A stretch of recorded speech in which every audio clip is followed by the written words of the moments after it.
여러분, 연불이 가장 필요할 때가 언제일까요? 저는 제가 생각할 때는 죽는 순간이 아닐까 이렇게 생각이 듭니다. 물론 여러 가지 경우가 필요한 경우가 많이 있겠지만 그 중에서도 가장 중요한 거 한 가지를 찍는다면 그것은 죽는 순간이라고 저는 생각합니다. 거기에는 별다른 이견은 없으리라고 믿습니다. 그래서 죽는 순간, 그 극박한 순간에 잘 죽게 되는 것, 아프지도 않고 아프기도 전에 이렇게 극락세계로 극락왕생하게 되는 그런 것이 연불하는 이유에 포함될 것이라고 생각합니다. 바로 그 순간에 부처님을 기억하지 못한다면 어느 곳에서 다시 태어날지 전혀 장담할 수 없게 된다는 것입니다. 그래서 그 순간 위급한 상황인 교통사고를 당할 때도 그렇고 사업에 실패해서 집도 저당 잡히고 막 이럴 때 경매에 붙여지고 갈 데도 없고 이럴 때 대인관계로 아주 극심하게 괴로울 때 너무나 대인관계가 안 좋아서 서로 아웅다웅하면서 괴로워하는 그런 때 또는 중병에 걸려 있을 때 큰 병에 걸려서 굉장히 고통스러울 때 또는 갑자기 화재가 발생해서 막 우왕좌왕할 때 또는 물속에 빠져서 죽게 되었을 때 또는 죄를 지어서 죄라는 거 참 진짜 어쩔 수 없이 죄가 짓는 경우게 되는 경우도 많이 있잖아요. 자기도 모르게 이렇게 가고 있는데 차를 운전하고 가고 있는데 갑자기 A가 나타났는데 도저히 피할 수 없는 피치 못할 상황에서 그 애가 그냥 사망을 해버린 거야. 그럼 바로 감옥에 가게 되겠죠. 그런 순간에 여러 가지 급박한 순간에 생생하게 대처하기 위해서 연불을 해야 하는 것입니다. 그렇지 않습니까?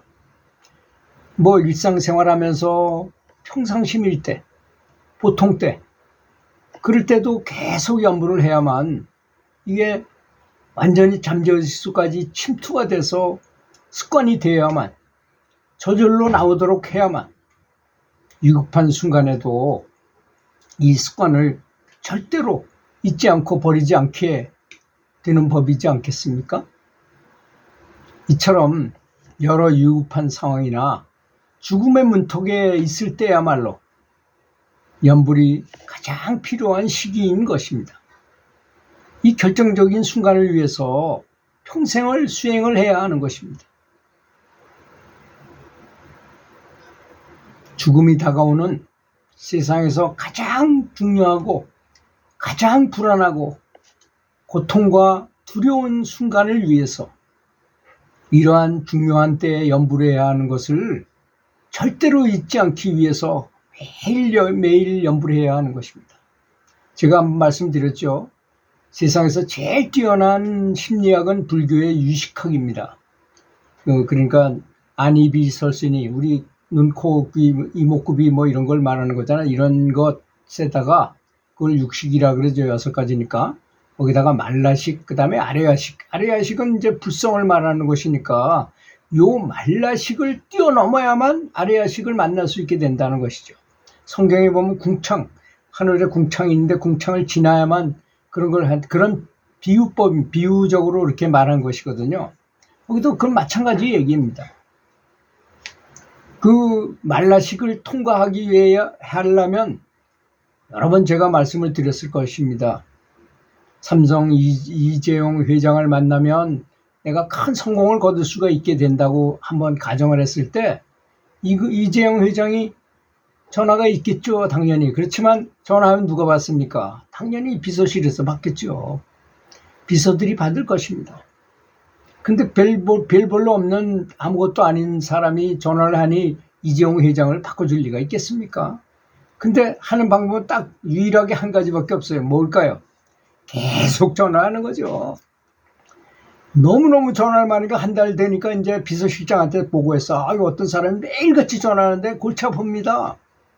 비서실장이 또 전화를 받아가지고 이제 비서실장인데요. 뭐 좀 또 해도 그래도 계속 전화하는 거야. 한 1년쯤 해니까 비서실에서 난리가 난 거야. 그래서 언젠가 회장님이 시간이 잠시 있을 때 이러이러한 사안이 있는데 이 사람을 한번 만나줘야 되겠습니다. 그러면 언젠가는 한번 만나주게 할 거예요. 만나기만 하면 돌을 깨우친다고 아마 예상하면 그렇게 될 것이 아니겠습니까? 이런 게 바로 연부를 잠재의식을 말라식을 뚫는 방법이라는 것입니다. 그러니까 무조건 무한 반복하는 수밖에 없는 것입니다. 그래서 하두선도 도저히 말도 안 되는 얘기를 가지고 뭐 도가 무엇입니까? 뜰 앞에 잣나무니라. 이게 무슨 말인가? 도저히 이해가 안 가잖아요. 그걸 계속 생각하다가 생각의 말문이 끊어지고 말꼬리도 끊어지고 모든 게 다 그냥 그 의심덩어리만 남았을 때 어떤 소리를 듣고 깨우친다거나 뭐 이런 현상이 일어나는 거와 비슷한 거죠. 그래서 말라식을 다 뚫는 방법 중에 한 가지인 것입니다. 연부라는 것도 역시 그런 의미, 다는 아니라 하더라도 그런 의미를 가지고 있어요. 물론 부처님이 직접 화신으로 나타나서 도와주는 것도 있고 본인이 자성불이 흔들어서 깨워서 일어나는 것도 있고 여러 가지 요인도 있겠지만, 그래서 어떻게 매일 고요하고 평화롭고 편안하고 정상적인 상태에서만 연부를 할 수 있겠느냐 이겁니다.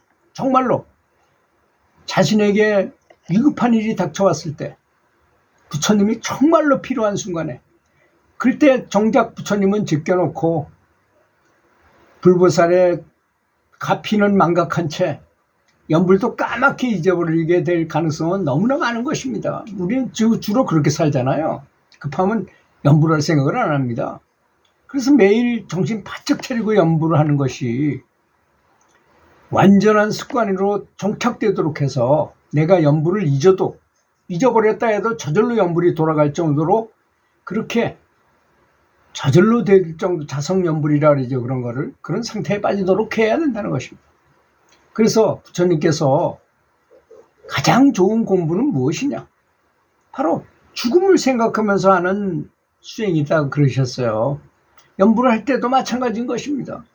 정말 죽음을 생각하면서 그 순간을 생각하면서 연불을 하면 심각하잖아요. 이거는 정말 빚을 얼마나 더 모았냐에 따라서 내가 극락을 갈 수도 있고 못 갈 수도 있고 극락보다 더 높은 천상으로 갈 수도 있고 그러는 것인데, 극락도 9단계나 있잖아요. 그러니까 상품 상생을 하거나 또는 극락보다 더 높은 불국토를 갈 수도 있게 되는 것입니다. 그래서 죽음을 생각하면서 하는 연불수행이 가장 효험이 높은 공부라고 말씀하신 것이라는 것입니다. 반면에 그것이 완전히 내 몸에 장착돼 가지고 죽음의 순간에 담담하게 부처님을 기억하면서 그렇게 죽는다면 몸이 아플 틈도 없이 부처님께서 극락 성중을 대동하고 연대를 가지고 나타나셔서 편안히 극락세계로 왕생하도록 돕게 되는 것입니다. 그러니까 당연히 다음 생에는 높은 극락세계에 화생을 하게 된다 그러셨어요. 우리는 이 말을 믿어야 됩니다. 뭐 이러니 저러니 뭐 세상사가 이러니 저러니 아무리 얘기해도 죽음의 순간에 가장 중요한 것이 무엇인가를 생각해 본다면 다 아무것도 아닌 것이 됩니다. 그렇잖아요. 내가 지금 누구랑 아웅다웅 하다가도 죽음의 순간을 딱 생각해 보면 결코 지금 감정적으로 내가 뭐 좌지우지 되고 뭐 이런 것에 대한 아무런 상관이 없다는 것을 본인 스스로가 깨우치게 되는 거 아니겠습니까? 또 연불은 뭐니 해도 죽는 순간에 그 연불하는 것을 그대로 붙들고 끝까지 나갈 수 있는 힘을 길러야만 그것이 진정한 연불인 것이고, 그런 정신으로 계속하게 되면 살아서도 해탈이란, 생전의 해탈이라는, 기독교에서는 그 해탈을 거듭남이라고 말했잖아요. 겉모습이 바뀌는 것이 아니라 영적으로 완전히 다른 존재가 되는 것입니다. 겉으로 보기에는 다 똑같아 보여도 전혀 다른 존재가 될 수 있다는 것을 말하는 것입니다.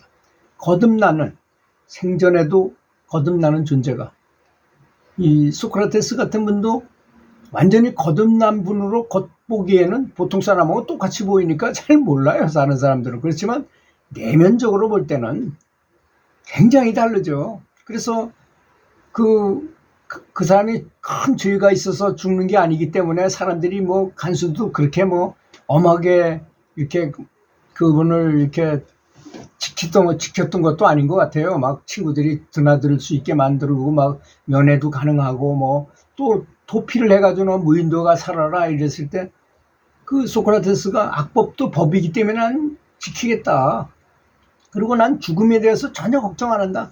수시로 거기 내가 가야 될 곳을 저 하늘 천상의 세계를 왔다 갔다 했던 사람이니까 그냥 죽으면 난 바로 거리 가니까 너네들은 살러 가고 나는 죽으러 간다. 잘 가라. 죽기 바로 전에도 빙긋이 웃으면서 아주 전혀 공포감 없이 이렇게 사망을 하셨다는 거 아니겠습니까? 바로 이런 자세가 바로 우리가 바라는 해탈의 자세라고 생각합니다. 들어주셔서 감사합니다.